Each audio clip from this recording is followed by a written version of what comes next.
স্বপ্নের রাজপুত্র ইয়ামাল ফুটবলের আকাশে মাঝে মাঝে এমন কিছু নক্ষত্র জন্ম নেয় যাদের আলো বয়সের হিসাব মানে না। তারা সময়ের আগেই কিংবদন্তির দরজায় কড়া নাড়ে। স্পেনের তরুণ বিস্ময় বালক লামিন ইয়ামাল তেমনই এক নাম। মাত্র কৈশোর পেরোনো এই রাইট উইঙ্গার ইতিমধ্যেই বিশ্ব ফুটবলের সবচেয়ে উজ্জ্বল মুখগুলোর একটি।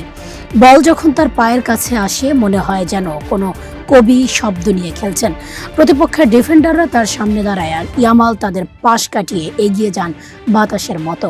তার ড্রিবলিংয়ে আছে শিল্পীর তুলির টান, তার পাশে আছে সুরকারের সুর, আর তার শটে আছে বজ্রপাতের গর্জন।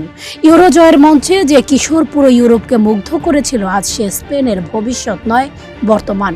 বয়স মাত্র 18 বছর, অথচ কোটি মানুষের স্বপ্ন তার কাঁধে।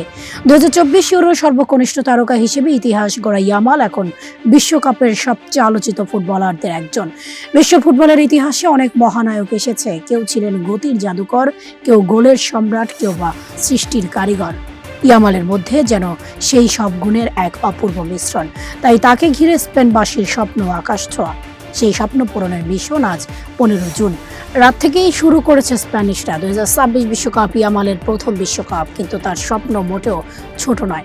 ফিফাকে দেওয়া সাক্ষাৎকারে তিনি স্পষ্ট করেছেন, বিশ্বকাপ জেতা তার অন্যতম বড় লক্ষ্য। তিনি চাপকে ভয় পান না, বরং সেটিকে নিজের শক্তিতে পরিণত করতে চান। ইয়ামাল জানিয়েছেন, 21 বছর পূর্ণ হওয়ার আগেই তিনি স্পেনের হয়ে বিশ্বকাপ জিততে চান।